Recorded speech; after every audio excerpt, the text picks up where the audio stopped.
नमस्कार दोस्तों, स्टडी की यूट्यूब चैनल में आपका स्वागत है। दोस्तों आज हम लाए हैं आपके लिए mock test number 2 internet of things and its applications के नीट ओ लेवल के एग्ज़ाम के लिए मोस्ट इम्पॉर्टेंट एक्सपेक्टेड क्वेश्चन लेकर हम आए हैं आपके लिए। दोस्तों ये हमारा टेलीग्राम चैनल है, आप इसको ज्वाइन कर सकते हैं स्टडी की 3 से, और फेसबुक पेज है स्टडी की 100।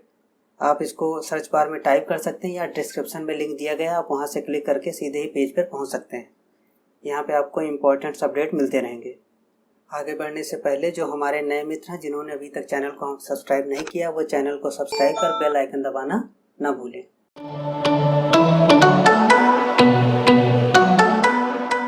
क्वेश्चन नंबर फर्स्ट है, which of the following is not a main element of IoT.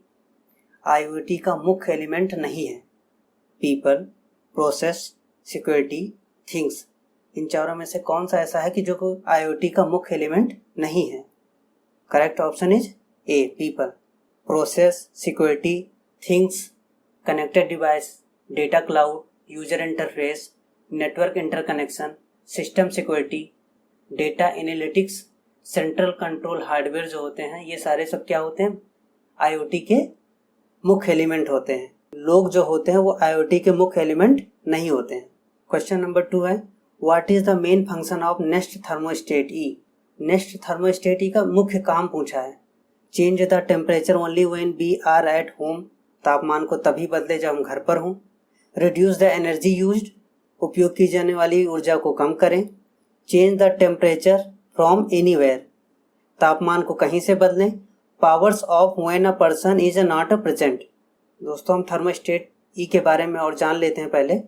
Thermostat ई एक प्रकार का स्मार्ट थर्मोस्टेट है जिसको नेस्ट लैब ने बनाया है और डिजाइन किया है Tony Fadell, Ben Filson and Fred Bould ने। ये एक electronic programmable self learning WiFi enabled thermostat है जिसका काम है घरों के हीटिंग और कूलिंग को ऑप्टिमाइज करना। इसका मेन बिजनेस क्या है? कंजर्व एनर्जी को बचाना। नेस्ट थर्मोस्टेट ई जो है एनर्जी स्टार सर्टिफाइड है। Nest thermostat turns itself down when you are away. जब आप घर से बाहर जाते हैं तो अपने आप को ही डाउन कर लेता है, स्वयं से ही अपने आप को डाउन कर लेता है। इसको नेस्ट ऐप के थ्रू आप कहीं भी इसको अप डाउन कर सकते हैं। तो ऑप्शन देख लेते हैं। तो यहाँ पे करेक्ट ऑप्शन होगा C, change the temperature from anywhere. Question number 3, dash is a close loop system. अब हमको बताना है ऑप्शन में से कि कौन सा क्लोज लूप सिस्टम का एग्जाम्पल है। Auto pilot for an aircraft, direct current generator, car starter, electric switch. इनमें से कौन वो है जो क्लोज लूप सिस्टम को फॉलो करता है? Correct option is a, auto pilot for an aircraft is a close loop system. Question number 4, DST is a sensor. DST किस प्रकार का सेंसर है? तो हम पहले डीएसटी के बारे में जान लेते हैं। डीएसटी 11 है क्या? डीएसटी 11 एक प्रकार का basic ultra low cost digital temperature और ह्यूमिडिटी सेंसर है। ये आसपास की हवा को मापने के लिए एक कैपेसिटिव ह्यूमिडिटी सेंसर और थर्मिस्टर का यूज करता है और ये डेटा पिन पर डिजिटल सिग्नल भेजता है जिसमें एनालॉग इनपुट्स पिन की आवश्यकता नहीं होती है। तो करेक्ट ऑप्शन क्या होगा यहाँ पे? Humidity sensor. Question number 5, unlike micro processor, micro controller make use of battery because they have. Option है high power dissipation, low power consumption, low voltage consumption, low current consumption. यहाँ पे पूछा गया है कि माइक्रो प्रोसेसर के विपरीत micro controller battery का उपयोग करते हैं क्योंकि उसके पास क्या है? माइक्रो कंट्रोलर जो होता है वो VLSI टेक्नोलॉजी पे बेस होता है। VLS टेक्नोलॉजी के द्वारा हम क्या करते हैं? CMOS बेस्ड लॉजिक गेट्स को हम कपल्ड करते हैं एक साथ, जिससे ये बहुत ही कम पावर की खपत करते हैं। तो करेक्ट ऑप्शन क्या होगा? B, low power consumption. Question number 6, micro controller used in Arduino Uno prototyping board is. यहाँ पे पूछा है कि आर्डुइनो यूएनओ प्रोटोटाइप बोर्ड में कौन सा माइक्रो कंट्रोलर का हम यूज करते हैं? ऑप्शन देख लेते हैं। 80 mega 328M, 80 mega 328P, 80 mega 2560, 80 mega 3056P। Arduino Uno prototype board जो होता है 80 मेगा 328P माइक्रो कंट्रोलर का यूज करता है। आगे बढ़ते हैं। Question number 7, what does P refer to in 80 mega 328P। अब यहाँ पे पूछ रहा है कि ये P का फुल फॉर्म क्या है? P क्या दर्शाता है? Production, pico power, power pico, programmable on chip, P denotes pico power. Question number 8. Botnet is often used to launch dash attack. Botnet का उपयोग अक्सर हम करते हैं आक्रमण को शुरू करने के लिए. तो किसके आक्रमण को शुरू करने के लिए हम यूज करते हैं? DOS, DDoS, brute force, passive. DDoS attack करने के लिए हम बॉटनेट का यूज करते हैं. बॉटनेट क्या है इसके बारे में जान लेते हैं. बॉटनेट क्या है? एक प्रकार का इंटरनेट कनेक्टेड डिवाइस का एक कलेक्शन है और जो मेलवेयर के द्वारा इन्फेक्टेड है और जो कि अलाउ करता है हैकर को उसको कंट्रोल करने के लिए. साइबर अपराधी जो हैं वो बॉटनेट हमलों को भड़काने के लिए बॉटनेट का उपयोग करते हैं, जिसके द्वारा वो मेलिशियस एक्टिविटीज कर सकते हैं, जैसे क्रेडेंशियल लीक कर दिया, अनऑथराइज्ड एक्सेस करेंगे, डेटा थेफ्ट होगा एंड डीडोस अटैक करवाएंगे. तो correct option is DDoS. Question number 9. Self actualisation is the process whereby individuals. आत्मबोध वह प्रक्रिया है जिसमें व्यक्ति, ऑप्शन देख लेते हैं, establish their concept of self, स्वयं की अपनी अवधारणा स्थापित करें, बिकम सेल्फलेस, निस्वार्थ हो जाओ, रीच देयर फुल पोटेंशियल, अपनी पूरी क्षमता तक पहुंचने में, रियलाइज देयर आइडियल सेल्फ, उनके आदर्श को महसूस करें. तो दोस्तों याद रखो, सेल्फ एक्चुअलाइजेशन वो प्रोसेस है जिसमें individuals reach there full potential, अपनी पूरी क्षमता पहुंच जाते हैं. तो करेक्ट ऑप्शन क्या है? C. Question number 10. Which protocol interacts asynchronously over UDP. कौन सा प्रोटोकॉल है जो यूडीपी पर अतुल्यकालिक रूप से इंटरेक्ट करता है? HMTP, कोप, MQTT, इनमें से कोई नहीं. तो करेक्ट ऑप्शन क्या है? कोप. कोप ही वो प्रोटोकॉल है जो इंटरेक्ट करता है अतुल्यकालिक रूप से ओवर यूडीपी. इसको हम और अच्छे समझ लेते हैं. कोप कम संसाधन वाले उपकरणों के लिए एप्लीकेशन लेयर प्रोटोकॉल है. यह असिंक्रोनस मैसेज को इंटरेक्ट करता है over UDP. Request, response, semantics को रिसोर्स होते हैं आइडेंटिफाइड होते हैं किसके द्वारा? यूनिफॉर्म रिसोर्स आइडेंटिफायर द्वारा. को कम संसाधनों वाले उपकरणों के लिए एक एप्लीकेशन लेयर प्रोटोकॉल है. और COAP को फुल फॉर्म भी होता है constant application protocol. Next question, question number 11. A smart windows of a smart home can receive an automatic command to open or close depending on the forecast taken from the weather department. यहाँ पे कह रहा है कि मौसम विभाग से लिए गए पूर्व अनुमानों के आधार पर स्मार्ट होम का एक विंडो जो है ऑटोमेटिक कमांड लेता है ओपन और क्लोज करने के लिए विंडो को. ये स्टेटमेंट ट्रू है. यहाँ पे हमको ट्रू और फॉल्स बताना है, जो कि आपके एग्जाम में 10 क्वेश्चन पूछे जाते हैं ट्रू और फॉल्स से. An electronic system is a system that employs electronic signal to control devices such as radios, calculator, video game machines, mobile phones, portable computer ETC. Electronic system एक प्रकार का system है जो कि इलेक्ट्रॉनिक सिग्नल को employ करता है device को कंट्रोल करने के लिए. और डिवाइस कैसी हैं? रेडियो हो गई, calculator, video game machine, mobile phone, portable computer. तो क्या स्टेटमेंट गलत है या सही है? दोस्तों ये स्टेटमेंट सही है, true. Question number 13. Micro controller are digital devices so signals moving in out must also be in a digital format. Input from analog sensor use an analog to digital converter. Micro controller एक ऐसी device है जिसमें signal जो होते हैं अंदर बाहर जो होते हैं वो डिजिटल के प्रारूप में होना चाहिए. एनालॉग सेंसर से हम इनपुट को लेते हैं और उसको एनालॉग टू डिजिटल कन्वर्टर से हम उसको डिजिटल फॉर्म में कन्वर्ट कर देते हैं. ADC का फुल फॉर्म ही होता है analog to digital converter. ADC जो है जो एनालॉग सिग्नल को डिजिटल सिग्नल में कन्वर्ट करता है. Most of their application are found in a digital signal processing and integrated circuit. ADC का एप्लीकेशन का हम यूज वहीं पे ज्यादा करते हैं जहाँ पे डिजिटल सिग्नल प्रोसेसिंग होती है और इंटीग्रेटेड सर्किट्स होते हैं. क्या स्टेटमेंट सही है? हाँ जी, ये स्टेटमेंट सही है. Question number 14. The total resistance of resistor is low when connected in series. श्रृंखला में जुड़े होने पर अवरोधक का कुल प्रतिरोध कम हो जाता है. तो ये स्टेटमेंट ट्रू है. The total resistance of resistor is low when connected in series. Question number 15. The communication attacks which put the data transmitted between IoT devices and server at risk. संचार हमले में जो IoT उपकरण और सर्वरों के बीच में संचारित डेटा को जोखिम में डालते हैं.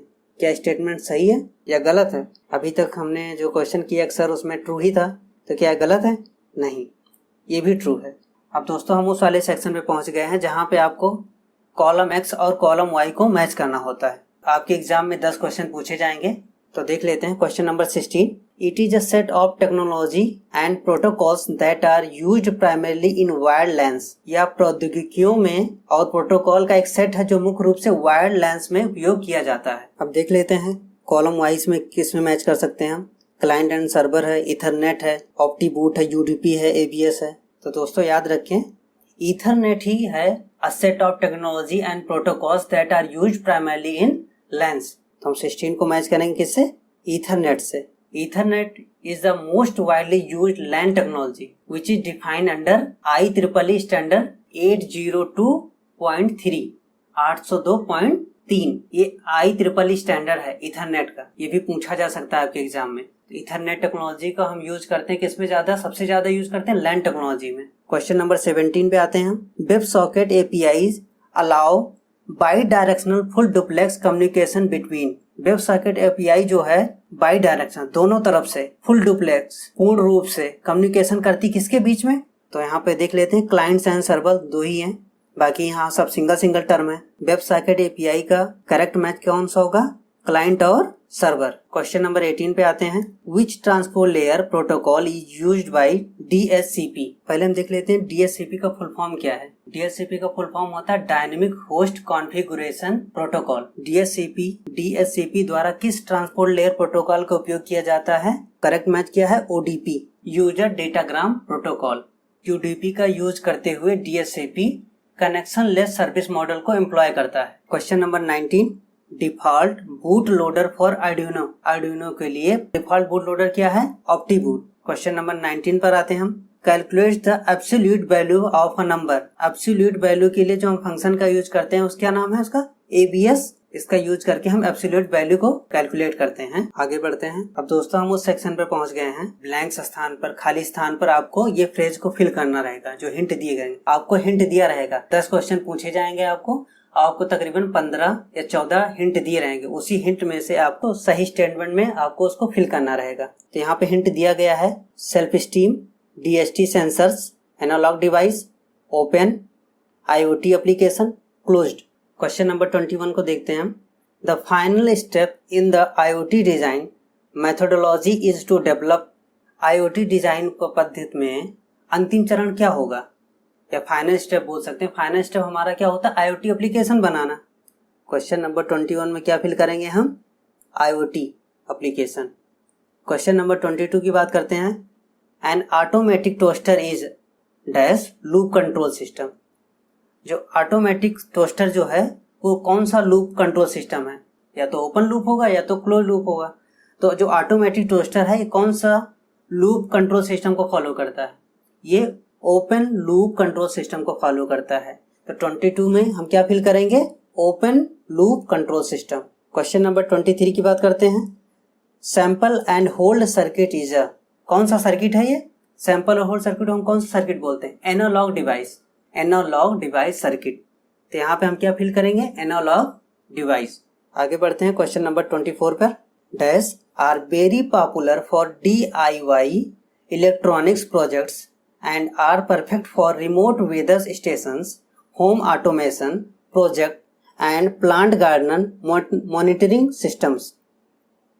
यहाँ पे बोल रहा है कि वो कौन सा पॉपुलर DIY इलेक्ट्रॉनिक्स प्रोजेक्ट है जिसमें दूर दराज के मौसम स्टेशनों, होम ऑटोमेशन प्रोजेक्ट्स और प्लांट गार्डन मॉनिटरिंग सिस्टम के लिए एकदम परफेक्ट है। डीएसटी सेंसर जो होता है वो DIY इलेक्ट्रॉनिक्स परियोजनाओं के लिए बोल सकते हैं या इलेक्ट्रॉनिक प्रोजेक्ट्स के लिए एकदम परफेक्ट है। दूर दराज के मौसमों, स्टेशनों, होम ऑटोमेशन प्रोजेक्ट और प्लांट गार्डन मॉनिटरिंग सिस्टम के लिए GST सेंसर बिल्कुल परफेक्ट है। क्वेश्चन नंबर 25 की बात करते हैं हम। The experience of feeling competent to cope with basic challenges in the life and of being worthy of happiness is. जीवन जीने में बुनियादी चुनौतियों का सामना करने और खुशी के योग होने के लिए सक्षम महसूस करने का अनुभव जो होता है वो क्या है? तो यहाँ पे हम फिल करेंगे सेल्फ स्टीम। सेल्फ स्टीम ही वो है जो जीवन जीने में बुनियादी चुनौतियों का सामना करने और खुशी की योग होने के लिए सक्षम महसूस करने का अनुभव देता है। वीडियो आपको अगर अच्छा लगा हो तो आप इसे लाइक कर सकते हैं। अगर आप चाहते हैं कि आपके दोस्तों को भी इसकी जानकारी हो, वो भी तैयारी कर रहे हैं, उनको भी पता होना चाहिए। यूट्यूब पर IoT का मॉक टेस्ट आपको नहीं मिलेगा, स्टडी की आपके लिए लेकर आया है IoT के मॉक टेस्ट को। तो आपके साथ जो आपके जो मित्र हैं वो भी तैयारी कर रहे हैं, तो ये वीडियो आप उनको शेयर कर सकते हैं ताकि उनकी भी तैयारी में 4 चांद लग जाएं। अगर कोई डाउट हो आपको या कुछ आपको नोट्स चाहिए किसी भी सब्जेक्ट के, आपको गवर्नमेंट की तैयारी कर रहे हैं, तो आप कमेंट बॉक्स में लिख सकते हैं।